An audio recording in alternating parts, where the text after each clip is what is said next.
السلام علیکم ورحمۃ اللہ وبرکاتہ۔ میرے ساتھ مل کے بہت ہی محبتوں کے ساتھ ہدیہ درود و سلام بھیجیے۔ اللہم صلی علی سیدنا و مولانا محمد وعلی آلہ و اصحابہ وبارک وسلم۔ الحمدللہ سورۃ الکہف کی آج ابتدا کریں گے۔ دعا ہے رب اشرح لی صدری ویسر لی امری واحلل عقدۃ من لسانی یفقہوا قولی رب زدنی علما رب یسر ولا تعسر وتمم بالخیر وبک نستعین آمین یا رب العالمین۔ کریم رب ہمیں بار بار قرآن کریم پڑھنے، سمجھنے، سمجھانے، پھیلانے اور خاص طور پر عمل کرنے کی توفیق عطا فرمائے۔ کہف پہاڑی غار کو کہتے ہیں جو تھوڑا کھلا ہوتا ہے، جو تنگ ہوتا ہے اس کو غار ہی کہا جاتا ہے۔ اس سورہ مبارکہ میں 9 سے لے کے 26 تک اصحاب کہف جو چند اولیاء کرام تھے ان کا واقعہ موجود ہے۔ اسی مناسبت سے اس کو سورۃ الکہف کہا جاتا ہے۔ اس سورہ مبارکہ کا ابتدا ہوتی ہے الحمد سے۔ دیکھیں قرآن کریم کی ابتدا بھی ہم کہتے ہیں الحمدللہ رب العالمین۔ اسی طرح سورۃ الانعام، سورہ سبا، سورہ فاتر، سورہ ہود، اس کے اندر بھی اگر آپ کھولتے ہیں تو ابتدا کس سے ہوتی ہے؟ الحمد سے۔ اور رسول اللہ صلی اللہ علیہ وسلم کی جو دعائیں ہیں اس کی زیادہ تر، جیسے جاگنے کی دعا الحمدللہ الذی احیانا والی الحمد سے، جاگنے کے بعد کھانے کی جو دعائیں ہیں اس میں کیا ہے؟ الحمدللہ الذی اطعمنی من سقانی، یہ بھی الحمد سے۔ جتنی دعائیں آپ پڑھیں گی موسٹلی کی ابتدا الحمد سے۔ اور جب پاؤں مبارک سوج گئے تھے کھڑے ہو کے، قیام کر کے جب عبادت فرما رہے تھے تو عائشہ نے پوچھا تھا کہ محبوبہ آپ تو بخشائیں پھر بھی اتنی عبادت، تو کیا فرمایا کہ کیا میں اللہ کا شکر گزار بندہ نہ بنوں؟ تو الحمد کی بہت اہمیت ہے، اور قرآن کریم میں غالباً الحمدللہ کا لفظ 38 ٹائم استعمال ہوا ہے۔ اس سورہ مبارکہ کا تعلق پچھلی سورہ مبارکہ سے اگر ہم لوگ دیکھیں تو جیسے سورہ بنی اسرائیل، اس میں ابتدا ہوتی ہے سبحان سے، لیکن جو آخری آیت ہے اس میں بھی ہے وَقُلِ الْحَمْدُ لِلَّهِ الَّذِي لَمْ يَتَّخِذْ، وہ والی اینڈ ہوتا ہے الحمد سے۔ اور احادیث میں بھی بہت اہمیت ہے، تو ہم نے بھی انشاءاللہ تعالی زبان پہ ہر وقت الحمدللہ علی کل حال جاری رکھنا ہے۔ کیا میں توقع رکھوں؟ اور پچھلی سورہ مبارکہ میں سبحان سے ابتدا ہوتی ہے، اور سبحان جیسے نماز میں بھی ہم سبحانک اللہم کہتے ہیں، تو مراد کیا ہوتا ہے کہ اللہ تعالیٰ تمام جتنی نامناسب صفات ہیں نا ان سے منزہ ہے، خالی ہے، اور الحمدللہ کا معنی کہ اللہ تعالیٰ تمام صفات کمالیہ سے متصف ہے۔ تو دونوں لفظوں کا معنی دیکھیں کہ اللہ تعالیٰ ان تمام صفات سے منزہ اور خالی ہے جو اس کی شان کے لائق نہیں، اور ان تمام صفات اور کمال سے متصف ہے جو اس کی شان کی شایان ہیں۔ پھر اپنے بندے مکرم پر کتاب نازل فرمائی، یہ فرمایا بنی اسرائیل میں، اور واقعہ معراج کا ہم نے اس میں پڑھا، اور واقعہ معراج سے رسول اللہ صلی اللہ علیہ وسلم کو اپنی ذات میں کمال حاصل ہوا، اور اس صورت میں آپ پر کتاب نازل فرمانے کا ذکر فرمایا، اور کتاب آپ پر اس لیے نازل فرمائی کہ آپ دوسروں کو کامل کریں، اور ارواح بشریہ جو حیوانوں کی پستی میں گری ہوئی تھی انہیں اٹھائیں اور کہاں تک؟ فرشتوں کی بلندی کی طرف لے جائیں۔ اسی طرح سورہ بنی اسرائیل کے اندر ہم پڑھتے ہیں کہ محبوب کریم کے اپنے کامل ہونے پر دلالت کرتی ہے، اور سورہ کہف آپ کے کامل گر ہونے پر دلالت کرتی ہے۔ سورہ بنی اسرائیل میں یہ دلالت کرتی ہے کہ اللہ تعالیٰ آپ کو نیچے سے اوپر لے گیا، واقعہ معراج کے جیسے واقعہ ہوتے ہیں، اور اس سورہ مبارکہ میں اللہ نے آپ پر کتاب نازل فرمائی۔ معنی کیا ہے کہ اوپر سے نور یعنی وحی کو آپ پر نیچے کی طرف نازل فرمایا، اور معراج کے فائدے یا منافع صرف آپ کے لیے تھے، آپ کو یہ دکھایا وہ دکھایا، جیسے کہ اس کے اندر بھی آتا ہے لِنُرِيَهُ مِنْ آیاتنا، تاکہ ہم آپ کو اپنی نشانیاں دکھائیں، تاکہ وہ اپنے خاص بندے کو ساری نشانیاں، اور پھر یہ بھی ہے کہ وہ اپنے یہ نشانیاں دیکھیں گے تو لوگوں کو بتائیں گے تو لوگ ڈریں گے، اور جو ایمان لائے ہیں وہ زیادہ اچھے اعمال کریں گے، کس طرح انہیں جنت ملی، بہترین اجر۔ سورۃ الکہف کے فضائل بہت زیادہ ہیں، چند ایک آپ کو سناتی ہوں۔ سورۃ الکہف پڑھنے سے گھر میں سکون اور برکت نازل ہوتی ہے، بہت بڑی بات ہے۔ پھر حضرت برا بن عازب رضی اللہ تعالی عنہ فرماتے ہیں کہ ایک مرتبہ ایک صحابی رسول نے صلی اللہ علیہ وسلم کے یار، ایک دوست، ایک صحابی رضی اللہ تعالی عنہ نے سورہ کہف پڑھی۔ گھر میں ایک جانور بھی تھا، وہ بدگنا شروع ہو گیا، تو انہوں نے سلامتی کی دعا کی اور غور سے دیکھا کیا بات ہے، ظاہر حیرانگی کی بات ہے۔ تو انہیں ایک بادل نظر آیا جس نے انہیں ڈھانپ رکھا تھا۔ تو ان صحابی نے، کیونکہ واقعات جو بھی ہوتے تھے محبوب سے تذکرہ ہوتا تھا، اس واقعے کا ذکر بھی کیا رسول اللہ صلی اللہ علیہ وسلم سے، تو آپ نے فرمایا کہ اے فلاں، اس صحابی کا نام لیا، کہ قرآن کریم کی تلاوت کرتے رہا کرو۔ وہ بادل سکینہ تھا، یعنی سکون تھا، جو قرآن کریم کی وجہ سے نازل ہوا، بحوالہ بخاری شریف۔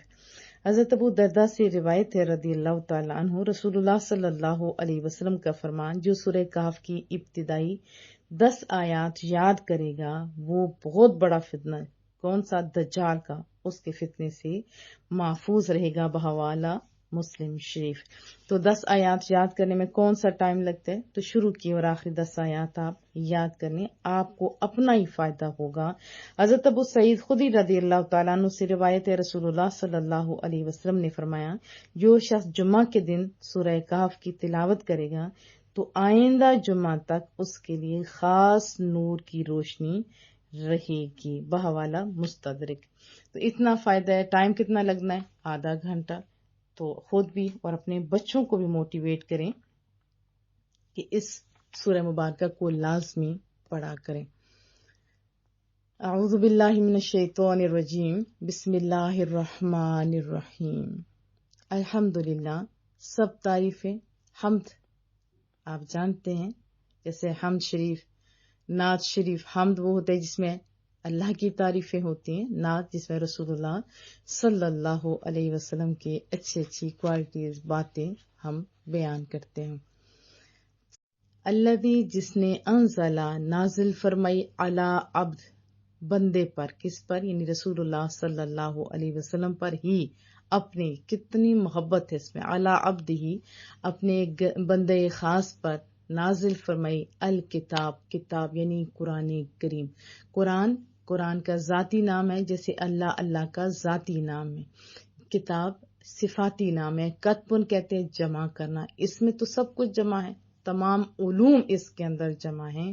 پانے والوں نے بہت کچھ پایا، جنہوں نے صحیح غور کیا ان کو بہت کچھ مل گیا۔ حضرت زین العابدین سے ایک تھا، جیسے ہمارے ڈاکٹر ہوتے اس ٹائم حکیم زیادہ تھے، آیا اور کہنے لگا کہ کتابیں دیکھیں یا انسان کے جسموں کے اوپر ہوتی ہیں یا پھر دین ہوتا ہے، تو آپ کی کتاب میں تو صرف دین ہی دین، اس میں تو اور کچھ نہیں، اس میں تو کوئی طب موجود نہیں۔ تو انہوں نے ایک آیت پڑھی تھی جس کا مطلب یہ تھا کہ زیادہ نہیں کھو۔ جیسے یہ الفاظ اس حکیم نے سنے، اس نے کہا حد ہوگی، اتنے جامع الفاظ۔ تو فرمایا کہ تم کہتے ہو کتاب تو بہت بڑی بات ہے، اس کی صورتیں بہت بڑی اور آیات بہت بڑی، یہ تو چند الفاظ میں نے آپ کو بتائے۔ تو وہ حیران ہو گیا، کہا کہ اس سے بڑھ کے جامع کتاب ہو ہی نہیں سکتی، زیادہ کھانے سے ہی تو بیماریاں آتی ہیں۔ پھر محبوب نے بھی ہمیں سنت طریقے کے مطابق کھانے کا اسی لیے حکم دیا ہے، کیونکہ محبوب بھی تو حکیم ہے نا۔ تو بہرحال اس کتاب کے اندر سارے علوم جمع ہیں، دنیا کے، آخرت کے، پہلوں کے واقعات، انبیاء کے قصے، تاکہ ہم عبرت حاصل کریں، ایسے واقعات بھی موجود ہیں، اور کامیابی کے سارے گر اس کتاب کے اندر موجود ہیں۔ جنہوں نے اللہ کے کتابوں کی، کلاموں کی قدر کی، جیسے آصف برقیہ کا واقعہ آپ جانتے ہیں، وہ ساری نہیں، کچھ کتاب کے ساتھ جانتے تھے، تو ملکہ بلقیس کا تخت اٹھا کے ایک آنکھ چپکنے کی دیر میں رکھ دیا۔ اور ہم دیکھیں، ہم لوگ تو ایسے سر سے پڑھ جاتے ہیں نا. ایک انگریز نے کتاب پڑھی جب یہ قرآن کریم، تو اس کو اس واقعے نے بڑا حیران کیا. پوری دنیا کے اندر گیا، جب داتا دربار والی سائڈ پہ گیا، وہاں دیکھا کہ یہ کتنے لوگ کیوں جمع ہیں. تو کسی نے بتایا کہ یہ اس لیے جمع ہے، اللہ کے ایک ولی تھے اور قرآن کریم کے آئے تھے کہ جو مجھے یاد کرتے ہیں میں اسے یاد کرتا ہوں. اس ولی نے اپنی زندگی میں اللہ کو یاد کیا، اور اللہ یاد کر رہے، کروا رہے جب تک اللہ کی ایج، اور اللہ تو فارایور ہے. اس نے اپنا بتایا نا کہ میں مسلمان ہوں، اور اس طرح کر کے لوگوں کو خوشی بھی ہوئی کہ یہ مسلمان ہوئے. جب یہ سوال پوچھا تو وہاں ایک بزرگ انہوں نے کہا کہ اچھا میں تمہیں اس کا جواب تو دیتا ہوں، لیکن پہلے مجھے بتاؤ تم ٹھنڈا پیو گے گرم پیو گے. تو وہ چونکہ ٹھنڈے ایریے سے آیا تھا، اس نے کہا کہ میں چائے پیوں گا. تو لیکن مجھے پہلے سوال کا جواب، اس کا جواب آپ کو مل جائے گا، لیکن آپ پہلے چائے، ایسے ایک ہوتا ہے آن میں کپ دیا اور وہ بندہ بے ہوش. وہاں کے لوگ، آپ کو پتہ ہے ہم لوگ تو بڑے ڈر جاتے ہیں نا، انگریز مار گیا تو ہم تو مارے گے سارے کے سارے. تو جب آنکھ اس کی کھلی، کہا کہ ہوا تو کچھ نہیں، تمہیں چائے ملی اور تم بے ہوش ہو گئے. تو کہنے لگا کہ مجھے سوال کا جواب مل گیا. کہا کیسے جواب ملا؟ کہا ایسے جواب ملا، یہ کپ وہ ہے جس میں میں خود چائے پیتا ہوں، یہ میرے گھر میں، اور وہاں سے یہاں تک آنے میں اتنا ٹائم لگتا ہے، تو ایک سیکنڈ میں جب یہ ہو سکتا ہے تو یقیناً ملکہ بلقیس کا تخت بھی پہنچا سکتا ہے. تو پوری کتاب پڑھنا، اس پہ عمل کرنا، پھر دیکھیے ترقیاں کتنا ہمارا راہ دیکھتی ہیں، پھر دنیا میں ہمارا مقام انشاءاللہ دوبارہ سے ہوگا.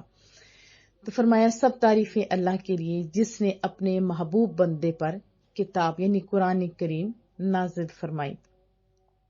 اور پھر اس کتاب کی تعریف ہے وَلَمْ يَجْعَلْ، اور نہیں پیدا ہونے دی، نہیں بننے دی، لہو اس میں یعنی اس کتاب میں، عوجا ذرا کجی، ذرا ٹیڑھا پن.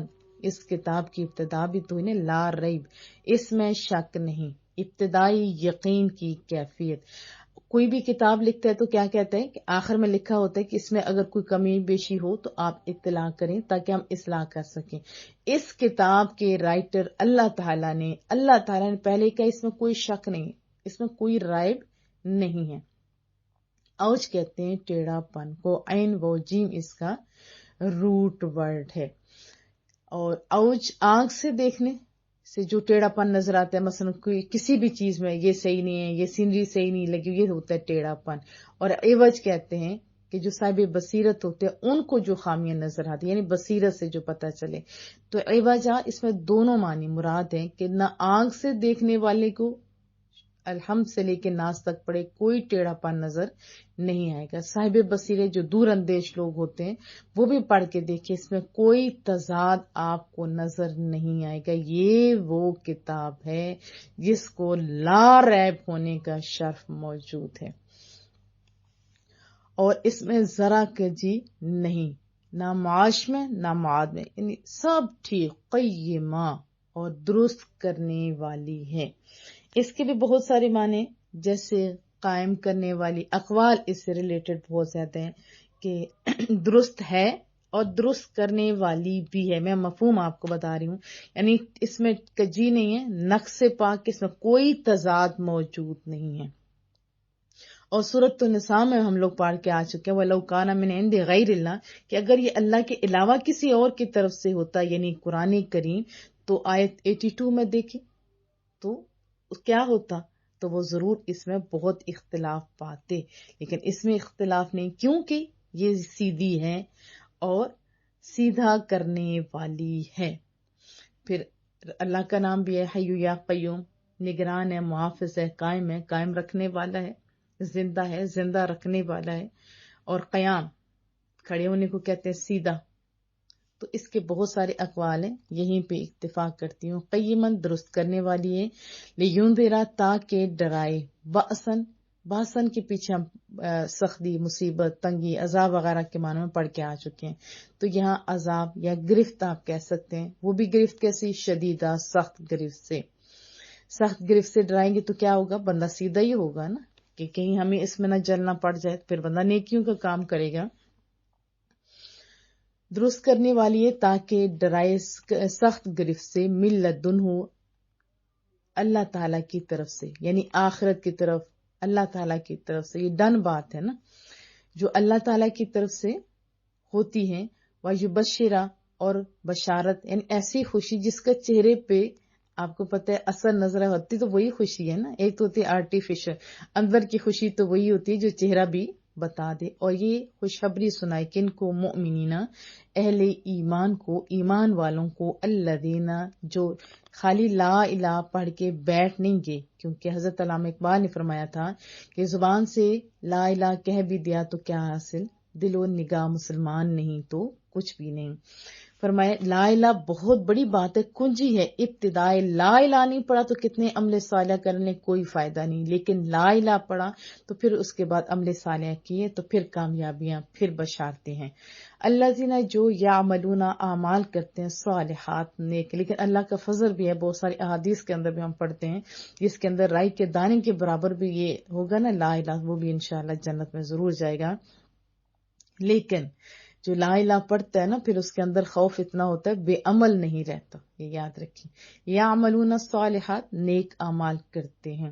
اور یہ مزدہ سنائے، خوشخبری سنائے ان اہل ایمان کو جو نیک اعمال کرتے ہیں، ان لہم کہ بے شک ان کے لیے اجرن حسنا بہت عمدہ جزا ہے، یعنی جنت ہے. اور جنت کے بارے میں انشاءاللہ سیپریٹ درس دوں گی. جنت کا نقشہ قرآن کریم میں اتنا خوبصورت ہے کہ ایسے، اور احادیث کے اندر بھی اس کی وضاحت موجود ہے کہ پھل جب چاہے کہ بندے جو چاہے گا اسی ٹائم، نہ پھل ختم، نہ پسینہ، نہ بو، نہ لڑائی، نہ ہنگامہ، نہ فتنہ، نہ فساد، نہ دل میں کینہ، کچھ بھی نہیں. سکون ہی سکون، امن. جس کے لیے ابھی لوگ ٹیبلٹس کھاتے ہیں وہاں ایسی حاجت نہیں ہوگی. اور اتنی خوبصورت جگہ آبشاریں دیکھنے کے لیے ہم لوگ جاتے ہیں کہ اس میں جنت، نہریں، باغات، ہر چیز.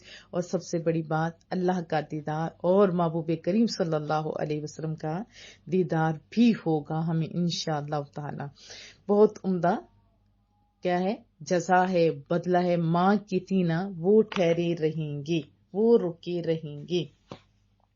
کہاں؟ کب تک؟ ایک دن، 2 دن. ہم لوگ بڑا ہوٹل لیں تو تب بھی پھر واپس لوٹ کے آنا ہوتا ہے. تو کہا نہیں، ایسی بات نہیں ہے، وہ پکے پکے ٹھہرے رہیں گے، ہمیشہ رہنے والے. مقصون سے ہے نا اس میں فائل، ماکثن اس کا واحد ہے. فیہ اس میں یعنی جنت میں، ابدا تا ابد ہمیشگی اس میں ہوگی، اور وہ جنت میں تا ابد ٹھہرے رہیں گی. وَيُنذِرَ اور تاکہ ڈرائے، الذین ان لوگوں کو، قالوا جو کہتے ہیں، اتخذ اللہ اللہ نے بنا لیا ہے، ولدا بیٹا. کیونکہ کفار اور مشرکین ان سب کا الگ الگ عقیدہ تھا، لیکن اس میں دیکھا جائے تو یہ سیم ہی بنتا ہے. کچھ تو ملائکہ کو کہتے تھے کہ اللہ کی بیٹیاں ہیں، اور پھر حضرت عیسیٰ علیہ السلام کو بھی کہا جاتا یہ اللہ کے بیٹے ہیں. اسی طرح اور نصارہ بھی حضرت عزیر علیہ السلام کو کہتے تھے.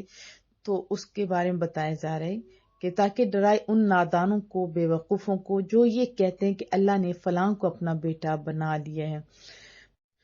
ما لہم بہ من علم اور انہیں اللہ کی ذات اور صفات کا کچھ علم نہیں. جب علم نہیں تو کیا ہے؟ جاہل. ولا اور نہ لآبائہم ان کے باپ دادا کو علم ہے، تو مین کہ ان کے باپ دادا بھی جاہل ہیں. اور جاہل کی اقتداء درست نہیں ہوتا. علم کی تو بہت فضیلت ہے، میں آپ کو کتنی جگہ بتا چکی ہوں، قرآن کریم کے اندر، احادیث کے اندر بھی آیا ہے. اگر آپ کے والدین صحیح العقیدہ ہیں، صحیح علم والے لوگ ہیں، تو پھر بڑوں پہ فخر انبیاء نے کیا، جیسے حضرت یوسف علیہ السلام کا میں نے آپ کو بتایا تھا. اور رسول اللہ صلی اللہ علیہ وسلم نے بھی اپنے جد امجد حضرت ابراہیم پہ فخر کیا ہے، کیونکہ علم والے ہیں. دین تو وہی ہے جو پہلے ہے، کوئی نیا تو ہے کوئی نہیں، وہی علم ہے، یہ تو نہیں کوئی نیا ہے. ان کے پاس علم ہے اور آپ کے پاس بھی علم ہونا چاہیے. علم ہوگا تو پھر لا ریب پھر ہوگا. اگر علم نہیں ہوگا تو پھر ریب ہوگا، اور جب ریب ہوگا تو ادھر بھی سکون نہیں اور ادھر بھی سکون نہیں، اور پھر بھٹکنے کے چانسز 100% ہو جاتے ہیں. تبھی تو آج کل کے بچے، کوئی عیسائی ہو رہا ہے، کوئی کلچر ہو رہا ہے، کوئی کچھ کہہ رہا ہے اسلام کے بارے میں، کچھ عقائد چینج کر رہے ہیں، کچھ پتہ نہیں. اتنا اس ٹائم امتحان کا دور ہے، یوٹیوب کے اوپر عجیب و غریب لوگ بیٹھے ہوئے ہیں. اللہ پاک ہمیں صحیح سمجھ عطا فرمائے. جیسے ہمارے پاس الحمدللہ جتنی چیزیں ہم لوگ میلاد کرتے ہیں تو اس کے بارے میں ہمارے پاس اتھینٹک علوم ہے. اسی طرح سال ثواب کرتے ہیں، یہ بہت ساری چیزیں، سارے اتھینٹک دلائل ہمارے پاس موجود ہیں. اور ہمارا عقیدہ الحمدللہ وہی ہے جیسے انعمت علیہم پیچھے پڑا تھا، جن پر تو نے انعام کیا. تو ہم وہ جماعت ہیں الحمدللہ کہ بعض نے تو اہل بیت کو لے لیا، بعض نے صحابہ کرام کو لے لیا، اور بعض نے اولیاء اعظام کو لے لیا. ہماری جماعت الحمدللہ وہ جماعت ہے تمام انبیاء اعظام کو بھی مانتی ہے، اولیاء کرام کو بھی مانتی ہے، اور ہماری جماعت کے اندر یہ نیک اور صالحین جماعت موجود ہے. 2 نمبری لوگوں نے تو اس سے فائدہ اٹھایا نا. 2 نمبری لوگوں سے ہمارا کوئی تعلق نہیں ہے جو نہ نماز پڑھتے ہیں اور نہ ہی اپنے مریدین کو نماز پڑھنے کا درس دیتے ہیں، نہ قرآن کا انہیں علم ہے. تو ظاہر ہے جب خود علم نہیں تو جاہل ہیں، اور جاہل کی ابتدا درست نہیں ہوتی. تو ہم صحابہ کرام کو مانتے ہیں، تو ہمارے پاس الحمدللہ.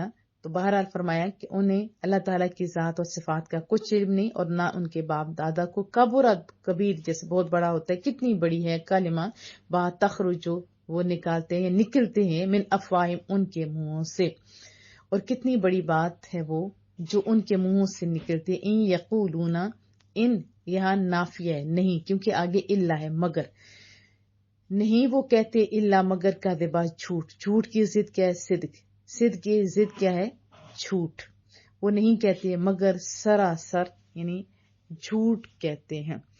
فلعلک، تو کیا آپ لعلک باخع نفسک الا یکونوا مؤمنین، پیچھے سورۃ الشعراء کے اندر بھی پڑھا کہ لگتا ہے ان کے ایمان نہ لانے کی وجہ سے آپ اپنی جان دے دیں گے. تو رسول اللہ صلی اللہ علیہ وسلم اپنی امت کے ساتھ بہت زیادہ پیار کرتے ہیں، اور وہ چاہتے ہیں کہ یہ گمراہیوں سے ہٹ جائیں، بتوں کے آگے سے اٹھ جائیں، توحید کی طرف آئیں، رسول اللہ کی بات مانیں.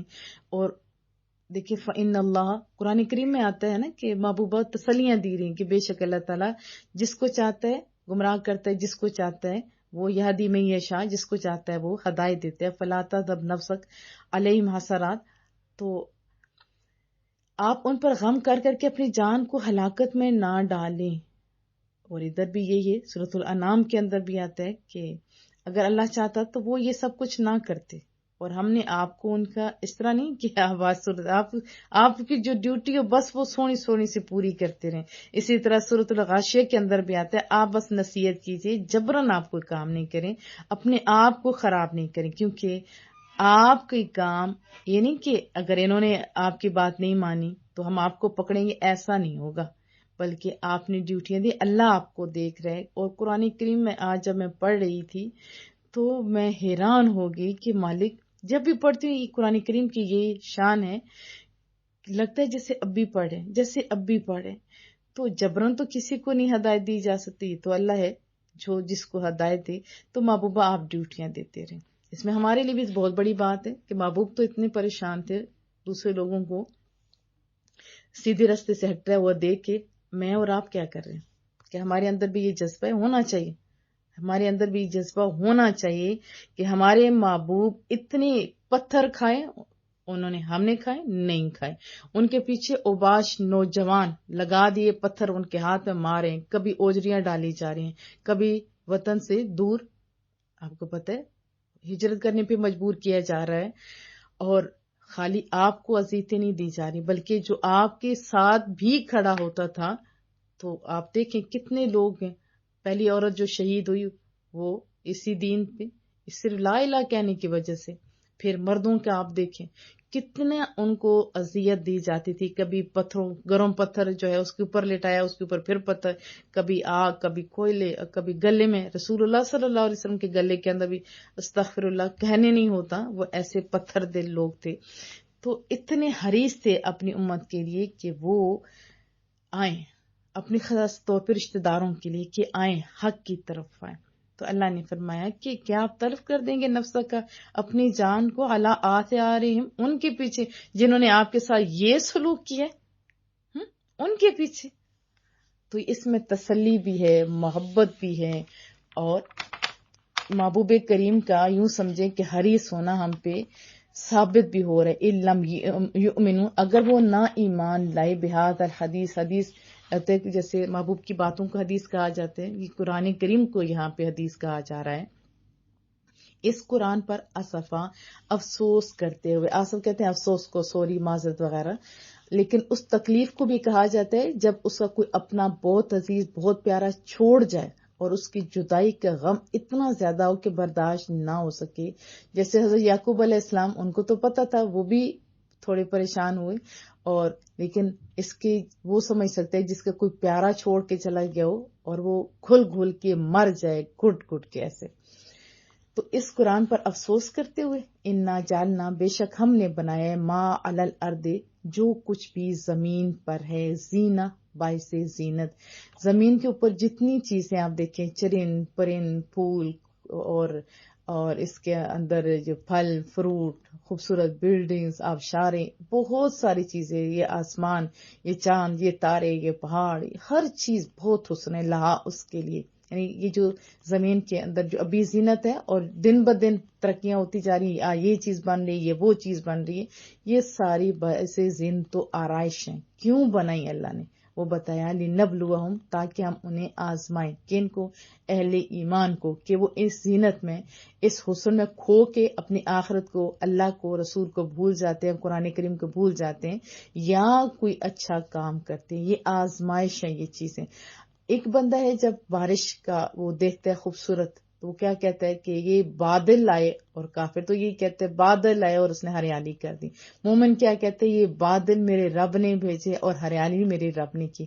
تعلق کدھر ہے؟ اللہ کی طرف. کوئی بھی پھل فروٹ اس کے ذائقے جب چکھتا ہے تو اللہ سے پیار پہلے سے ڈبل ہو جاتا ہے. ماں کی محبت دیکھتے تو تب بھی اللہ سے پیار بڑھ جاتا ہے نا ایسی بات. تو کوئی بھی زینت، اور کسی نے مجھ سے سوال کیا کہ یہ باعث زینت، اب سانپ تو باعث زینت نہیں ہے. دیکھیں سانپ اگر دیکھا جائے تو غور سے آپ دیکھیں، اس کے اندر بھی، میں نے خود ایک گولڈن سانپ دیکھا جو بہت زہریلا ہوتا ہے، لیکن اس کے حسن بھی آپ دیکھیں حیران ہوں گے، اس کے بھی بڑے فائدے ہیں. آپ ڈاکومنٹری دیکھیں، آپ کو پتہ چلے گا. اس کی وجہ سے بھی اللہ نے ہمیں بہت ساری چیزوں سے بچایا ہوا ہے. ہر چیز، کوئی بھی بے مقصدی نہیں ہے، اور خوبصورت حسن ہر ایک چیز کے اندر اللہ نے رکھا ہے، اٹریکشن رکھی ہے. اور اللہ بھی تو جبار ہے نا، غفار بھی ہے. اگر رحمان اور رحیم بھی ہے تو وہاں سے وہ بھی تو پتہ چلتا ہے کہ ان کا غصہ بھی دیکھ لو سانپوں کا. تو بہرحال اللہ، ہم لوگ کہتے ہیں ہم کچھ نہیں کرتے، اللہ بڑا غفور الرحیم، اللہ پکڑنے والا بھی. تو یہ چیزیں شاید اس وجہ سے بھی بنائی ہوں گی رب کریم نے کہ اللہ ایسے بھی کر سکتا ہے. یہ چیتا آپ دیکھیں، شیر دیکھیں کتنا خوبصورت ہے، لیکن چیر پھاڑنے پہ آئیں تو اسے پھاڑ کر رکھ دیتے. تو بہرحال یہ سارا کچھ باعث زینت بنایا جو زمین پہ، اس لیے تاکہ ہم انہیں آزمائیں، ایہم، کہ ان میں سے کون احسن اچھا. خالی نہیں کہا بہت اچھا عمل کے لحاظ سے، کہ کون عمل کے لحاظ سے بہتر ہے. آپ ذرا اپنا محاسبہ کیجئے، کہیں ہم پیچھے تو نہیں رہ گئے. وَإِنَّا لَجَاعِلُونَ، اور ہم بنانے والے، ما علیہا، جو اس زمین پر ہے، سعیدہ، غیر آباد. یعنی ایسے قیامت کا جب ہم لوگ پڑھتے ہیں سورۃ القاریہ میں، اور بہت لمبی آڈیو ہو جائے گی، سے میں مختصر کر رہی ہوں. قرآن کریم کے اندر بھی ہمیں پتہ چلتا ہے کہ اس طرح زمین آسمان اور سب چیزیں زیر و زبر ہو جائیں گی، تو پھر کیا ہو جائے گا؟ غیر آباد. ابھی یہ حسن، یہ سب کچھ ختم ہو جائے گا. جب حسن ختم ہو جائے گا تو سیدھی بات ہے کہ چٹیل میدان، غیر آباد، جرزا، بالکل چٹیل میدان، اس میں کوئی کچھ بھی نہیں ہوگا. اور ہم ان چیزوں کو جو زمین پر ہیں ویران کر کے چٹیل میدان، غیر آباد بنانے والے ہیں. ام حسبتا، کیا آپ خیال کرتے ہیں، ان اصحاب الکاف، کے غار والے، والرقیم، اور رقیم جسے رقم شدہ، مرقوم بھی کہا جاتا ہے. تھوڑی وضاحت کر لیتے ہیں، کیونکہ پہلے دور بھی اور آج بھی آزمائشیں تو ہیں، کیونکہ یہ قرآن کریم کی آیت قیامت تک کے لیے دنیا آزمائش کا ہے. اور اس آزمائش کی بھٹی سے جو سلامتی کے ساتھ گزر گئے وہی کامیاب ہیں. دیکھیں حضرت ابراہیم علیہ السلام اور حضرت اسماعیل علیہ السلام، چھری کے نیچے سے گزرنا پڑا، گردن پر رکھ دیے اپنی اللہ کی رضا کے لیے. اگر اللہ کی رضا کے لیے آپ کو رکھنا پڑے تو آپ بتائیں کیا کر سکیں گے؟ نہیں. تو یہ دنیا امتحان گاہ ہے. بعض لوگ کامیاب ہو گئے، بعض لوگ ناکام ہو گئے. اب اسکول کے جو بچے ہیں ان کو ہی آپ دیکھ لیں، جو بچے کامیاب ہو گئے، فرسٹ آئے، سیکنڈ آئے، یا اچھے نمبر لیے، یا ان کو پریکٹیکل یا کچھ بھی اچھا آتا تھا، تو ان کا نام ہے، خود بھی سکون میں ہے اور خاندان بھی سکون میں. لیکن بعض بچے ایسے ہیں کہ ان کو پتہ تھا ایگزام ہونا ہے، لیکن کھیل کود میں انہوں نے ٹائم پاسر کر دیا، اور پھر کیا وہ پاس ہوں گے؟ وہ تو اگلی کلاس میں نہیں جائیں گے، وہ دوسروں کو کیا ترقی کی راہ دکھائیں گے، وہ تو خود ہی ناکام ہو جائیں گے۔ تو یہ دنیا کی زیب و زینت، اس میں آپ نے اور ہم نے بھی ڈوب نہیں جانا، بلکہ اپنے خالق کے اور مالک کو یاد رکھنا ہے اور اس کی اطاعت میں لمحہ لمحہ گزارنا ہے۔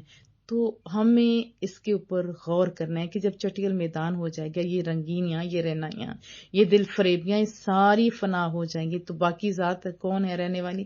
اللہ کی ہے۔ تو پھر دائم چیز سے محبت کی جاتی ہے، جو تباہ ہو جانے والی اس سے کوئی محبت کرتا ہے؟ کوئی نہیں کرتا۔ تو ایسی چیزوں سے محبت کی جائے جو دائمی ہے، تو اللہ سے محبت کریں۔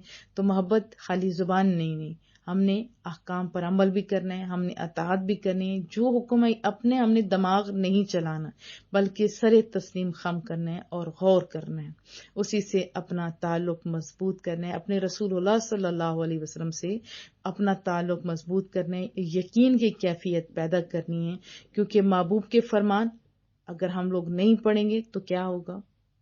فائدہ ہے؟ نہیں، نقصان۔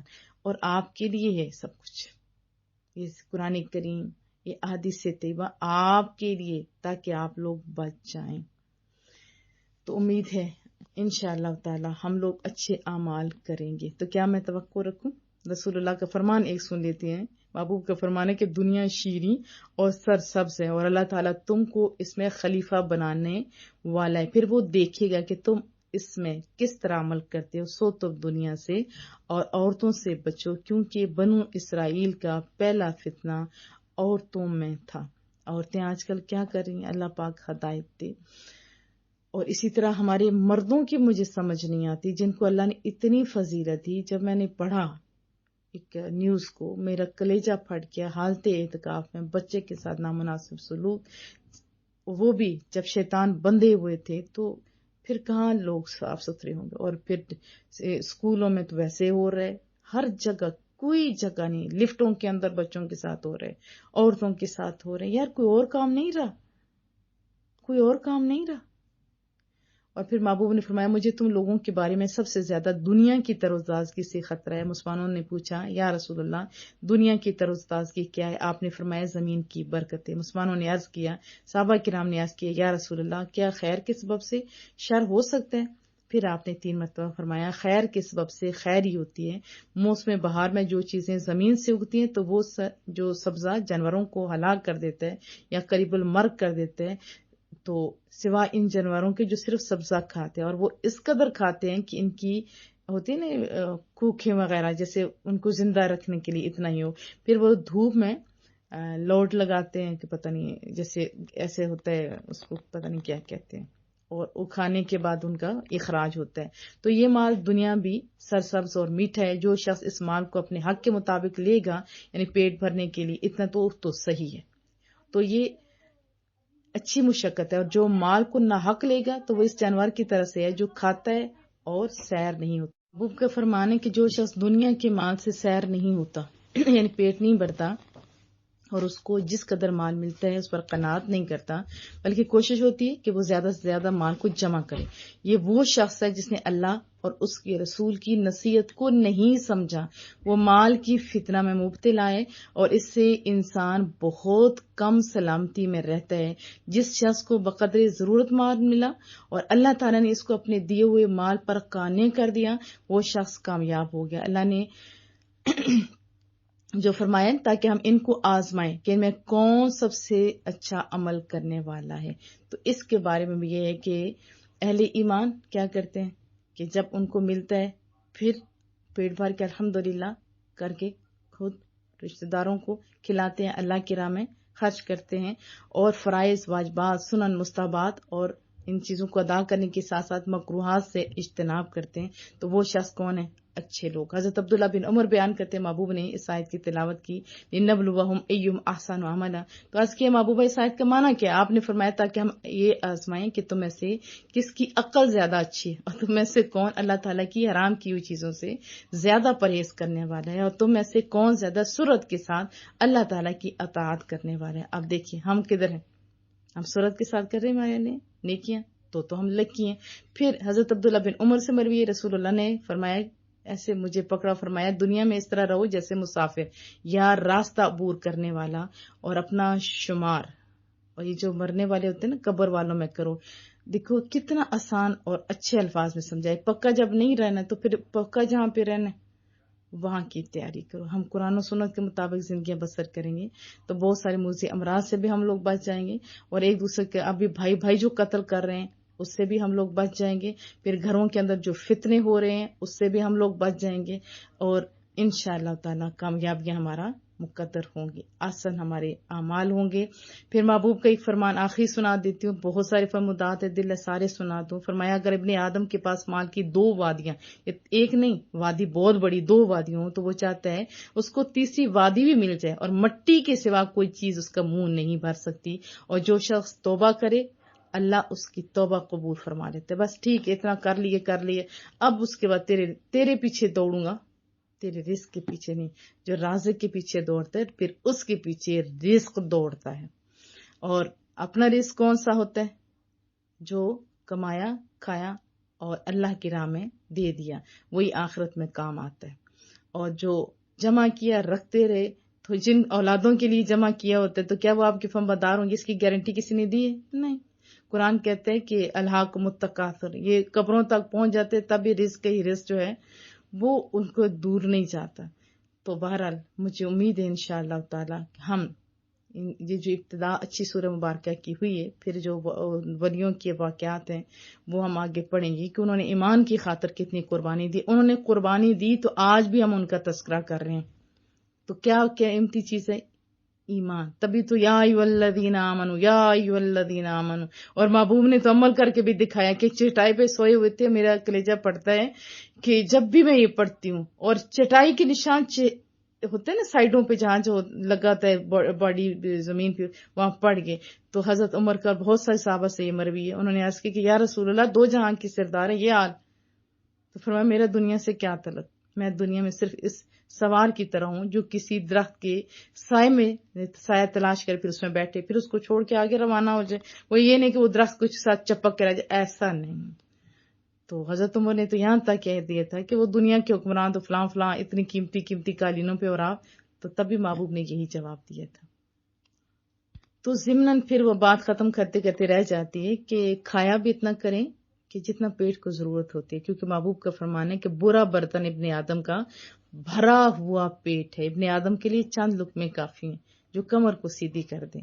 تو زیادہ کھانا نہیں، تہائی حصہ طعام کے لیے، تہائی حصہ پانی کے لیے، تہائی حصہ سانس کے لیے چھوڑنا چاہیے. یہ ترمذی شریف کے اندر. اور ہم کیا کرتے ہیں؟ ہم تو سانس بھی نہیں لے سکتے، ہم اٹھ کے چل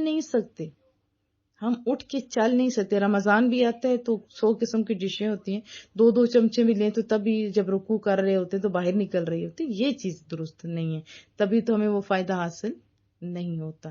اللہ پاک ہمیں کہنے سے زیادہ عمل کرنے کی توفیق عطا فرمائے.